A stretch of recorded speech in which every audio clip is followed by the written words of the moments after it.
যখন আমার বোন সীতার ধরিত্রীর বুকে সমাধি হলো তখন আমি শ্রীরামের ওপরে ক্রুদ্ধ হয়েছিলাম, কিন্তু শ্রীরাম যখন সীতার এই সিদ্ধান্তের বিরোধিতা করল তখন উপলব্ধি করলাম যে শ্রীরামেরও সীতাকে হারিয়ে ততটাই কষ্ট হয়েছিল যতটা কষ্ট সীতার হয়েছিল। আর তখন ওনার জন্য আমার গর্ব হয়, আর আজ তোমাদের দেখেও আমার গর্ব হচ্ছে। তোমরা মানুষের কল্যাণের জন্য তোমরা দুজনে প্রাণ ত্যাগ করতেও পিছু পা হওনি। আর আজকে প্রমাণ হয়ে গেল যে তোমরা কেবল জন্মসূত্রেই নয়, কর্মানুসারেও শ্রীরাম আর সীতার পুত্র। তাই মহাদেবের এই সেবক ওনার এক বার্তা নিয়ে এসেছে। অনেক বছর আগে তোমাদের পূর্বপুরুষ রাজা ভাগীরথ ধরিত্রীর বুকে গঙ্গাকে এনেছিলেন আর এই সংসারের কল্যাণ করেছিলেন। আজ পুনরায় সেই সংসারের কল্যাণের জন্য সেই গঙ্গার উপনদী অর্পা, যা মূলত দক্ষিণমুখী বয়, এই শিবলিঙ্গের ওপর পতিত হয়ে এই ধরিত্রীকে পবিত্র করবে।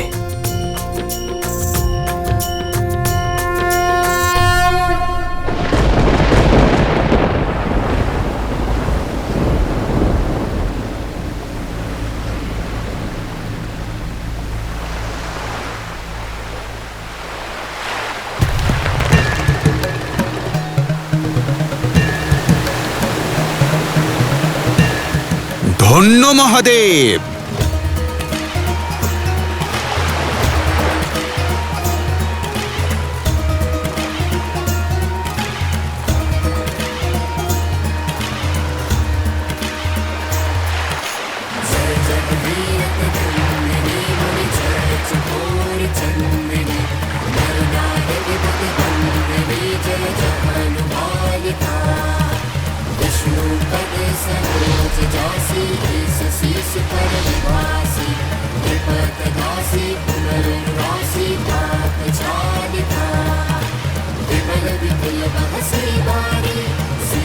ओम नमः शिवाय। ओम नमः शिवाय।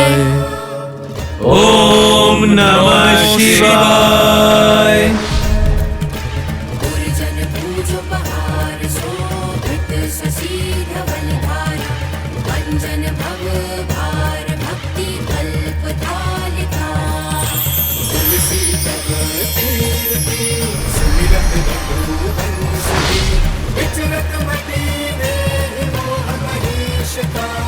লোভকুশে জয়। লোভকুশে জয়। লোভকুশে জয়। শেষ পর্যন্ত সীতা আর শ্রীরামের সন্তান আরও একবার নিজেদের প্রমাণ করল, আরও একটা কঠিন যুদ্ধ জয় করল। কিন্তু মহাদেব, প্রথমে পিতার থেকে বিচ্ছেদের দুঃখ, তারপর নিজের মাতাকে হারানোর বেদনা, আর এখন জগৎ কল্যাণের পথে আসা অগণিত দুঃখ। লবকুশের এত পরীক্ষার কি কোনো প্রয়োজন ছিল? ওদের থেকে সুখ আর শান্তিতে জীবন ব্যতীত করার অধিকার কেড়ে নেওয়া ন্যায়সঙ্গত? দেবী, প্রতিটি পরীক্ষাই তার সঙ্গে এক নতুন শিক্ষা নিয়ে আসে, আর লবকুশের জীবনের এই পরীক্ষাও এক নতুন শিক্ষা তো নিয়েই এসেছে, সেই সঙ্গে সংসারের সম্মুখে কিছু প্রমাণ করতেও এসেছে। এমনও ভাবতে পারেন যে সত্যের আবরণ উন্মোচনের জন্য উৎপন্ন হয়েছে। কেমন সত্য মহাদেব? সেই সত্য দেবী যা আপনি জানেন, যা লবকুশ অনুভব করেছে, জন্ম থেকেই যা শ্রীরাম লাভ করেছেন, আর এখন লবকুশ কর্মের দ্বারাই লাভ করবে। ওদের অন্তরের জ্যোতি সমগ্র সংসারকে আলোকিত করছে, অর্থাৎ ওদের মন সম্পূর্ণরূপে স্থির আছে। হ্যাঁ দেবী, যা স্থির তাই জাগ্রত, আর যিনি জাগ্রত তিনি সংসারের উপকার করতে সক্ষম। তিনি জগৎ বদলানোরও ক্ষমতা রাখেন। যে নিষ্ঠা আর ধৈর্যের সঙ্গে লবকুশ নিরন্তর এই জপ তপ করেছে, এটাই তাঁদের জাগ্রত থাকার প্রতীক। আর এটাই প্রমাণ করে যে লবকুশ সংসারে ধর্মের স্থাপনা করবে। নিজের শৌর্য আর ধর্মের আলো দিয়ে এই সংসারকে আলোকিত করবে, শ্রীরামের রাজত্বকে, রামরাজ্যকে এগিয়ে নিয়ে যাবে।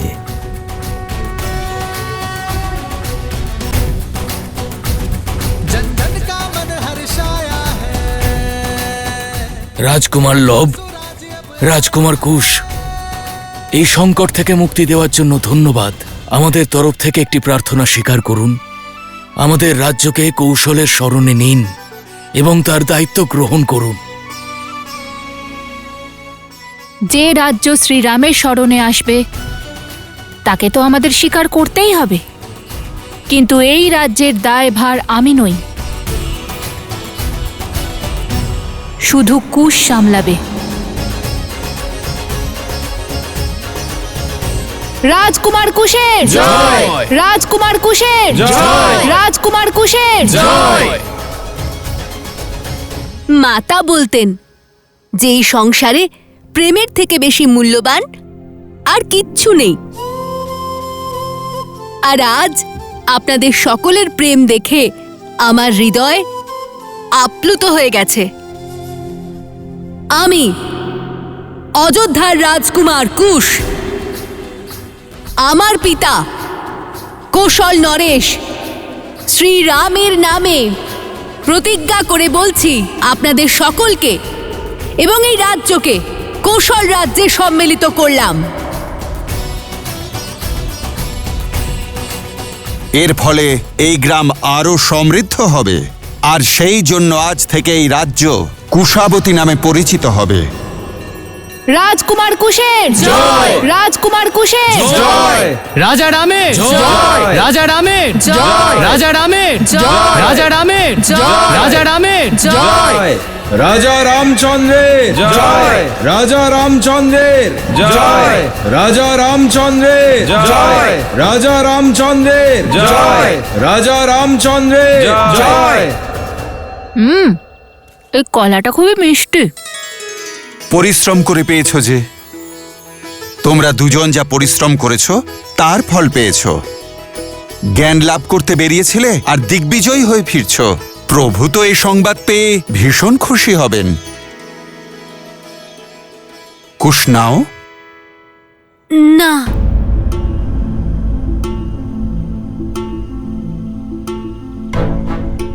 কি হলো শ্রী হনুমান, আপনি দাঁড়ালেন কেন?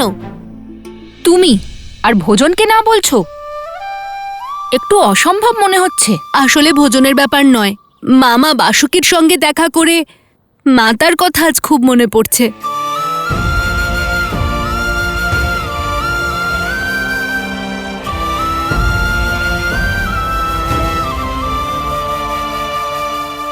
আপনি দেখতে পাচ্ছেন তো প্রভু, যে কষ্ট আপনি সহ্য করছেন, আপনার পুত্রদেরও সেই কষ্ট পীড়া দিচ্ছে।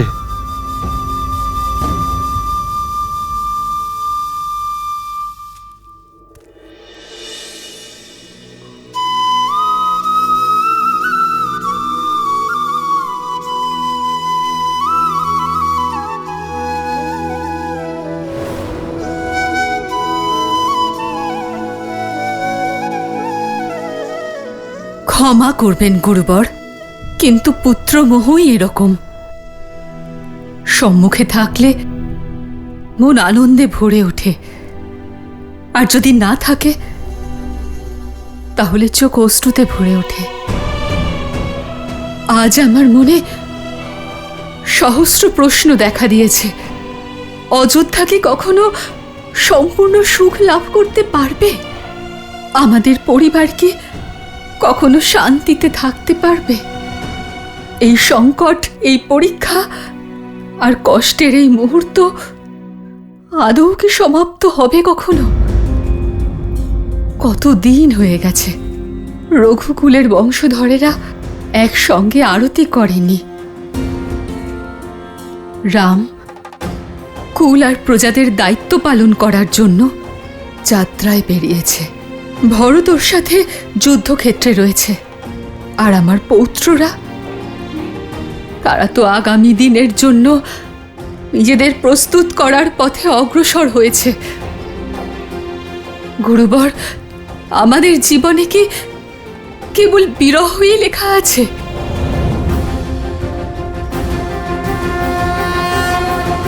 দেবী, এই বংশ, এই পরম্পরা কেবল এক পরিবার নয়, এক সম্পদ, সাক্ষাৎ নারায়ণের। না এই পরিবার সাধারণ, না পরিবারজন। তাহলে আপনার এই কষ্ট সামান্য কি করে হয় দেবী? রঘুকুল সদা ধর্মের আধার হয়েছে, আর তাই থাকবে।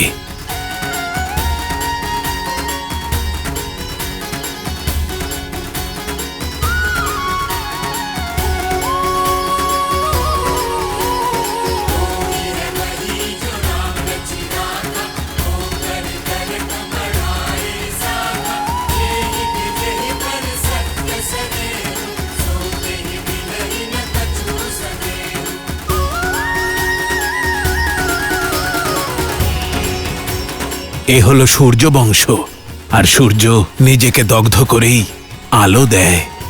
যে ভাটায় স্বর্ণের আভূষণ তৈরি হয় তাকে তাপ সইতে হয়। যে সংসারকে দিশা দেখাবে তাকে কষ্ট সইতে হবে। তাই চিন্তা ত্যাগ করে ভক্তি করুন দেবী, শ্রদ্ধা সহকারে প্রার্থনা করুন। দুঃখের অশ্রু ঝরাবেন না, বরং ঈশ্বরের সহযোগী হন।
নতমস্তক হয়ে যাও বীরেরা।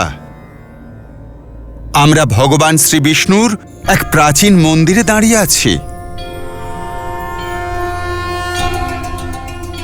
চলো কুশ, এবার সংসারের সঠিক পথপ্রদর্শক ভগবান বিষ্ণুর পূজার স্থল সংস্কার করি।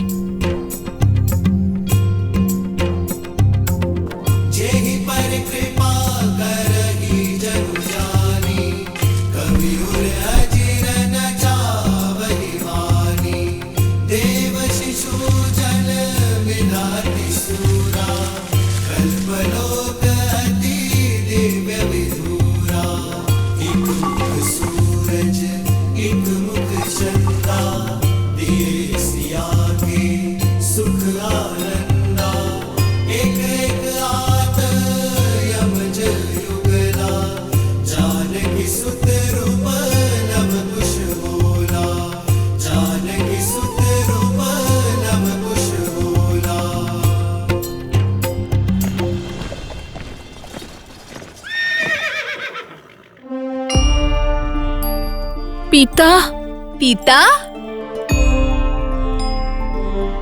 প্রভু,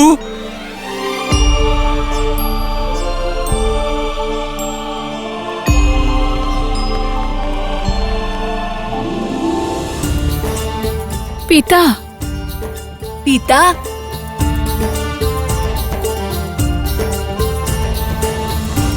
পুত্রেরা,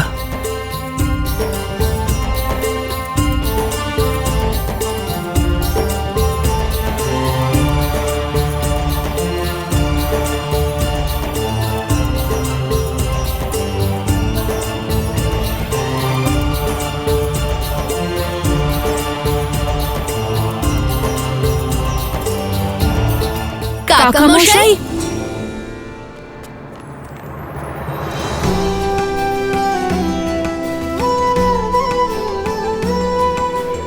আয়ুষ্মান ভব।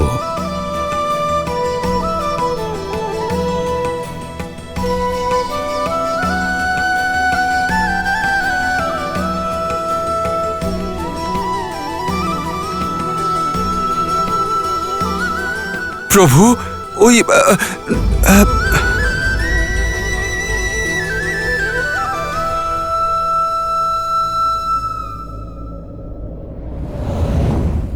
শুধু অষ্টবাহুর বিনাশী নয়, শ্রদ্ধার নতুন অধ্যায়ও লিখেছে লবকুশ।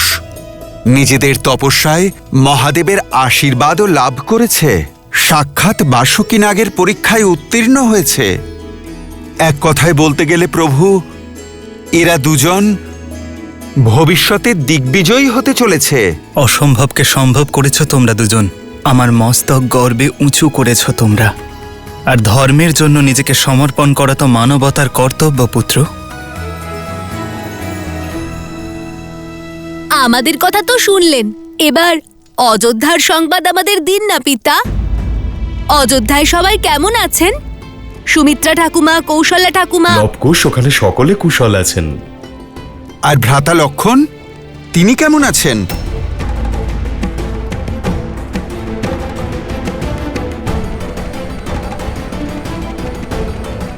অযোধ্যায় সকলে ভালো আছে হনুমান, চিন্তার কোনো কারণ নেই। আর যদি লক্ষণের কথা বলো, তবে সে তার এই দাদা রামের প্রতীক্ষায় রয়েছে।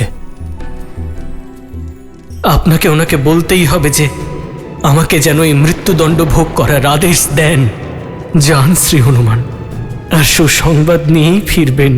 অযোধ্যার সম্ভ্রম এখন আপনার হাতেই। দাদা, এত বছর পর লবকুশের সঙ্গে সাক্ষাৎ হলো, আজ রাতে আমরা এখানেই থেকে যাই? অবশ্যই ভরত। কষ্ট? কিসের কষ্ট? সেটা তো জানি না, কিন্তু এটা বুঝতে পারছি যে প্রভু আর ভ্রাতা ভরত আমাদের কিছু লুকোচ্ছেন, নিজেদের মনের কষ্ট আমাদের কাছে প্রকাশ করছেন না।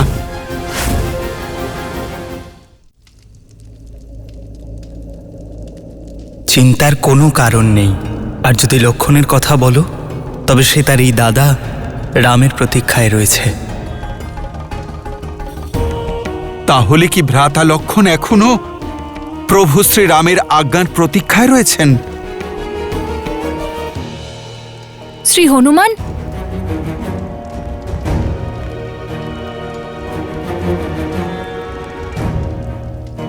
কি হয়েছে?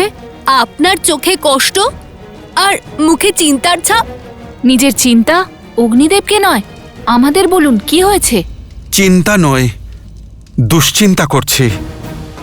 মনটা গাইছে আমার, কিন্তু কিছুই বুঝতে পারছি না। প্রভুকে আলিঙ্গন করতেই ওনার ভিতরের কষ্ট আমি অনুভব করতে পারলাম।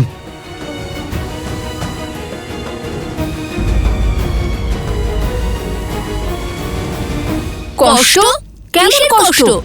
সেটা আমি জানি না, কিন্তু এটা বুঝতে পারছি যে প্রভু আর ভ্রাতা ভরত আমাদের কিছু লুকোচ্ছেন, নিজেদের মনের কষ্ট আমাদের কাছে বলতে পারছেন না।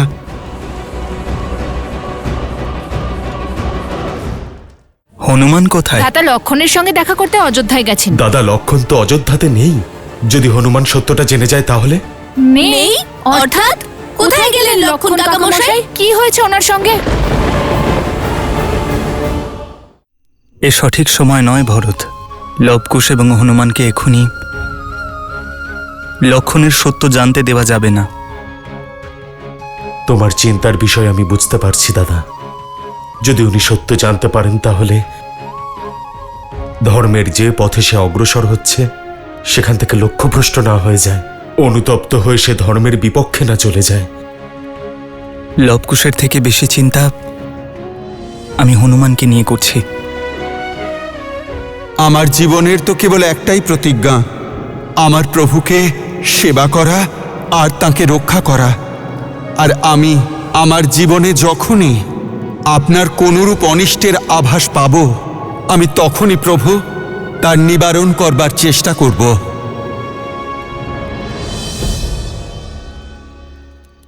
প্রভুর কষ্টের কারণ জানার একটা পথ আছে, কি? অযোধ্যা। ওখানে গেলেই সত্যটা আমরা জানতে পারবো।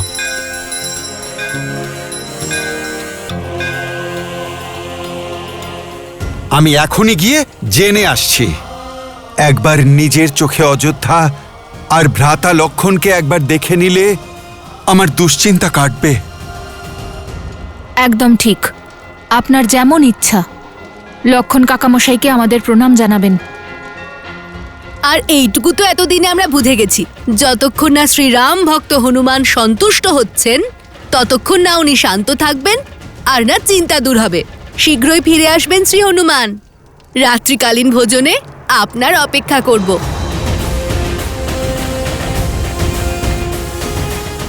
জয় শ্রীরাম।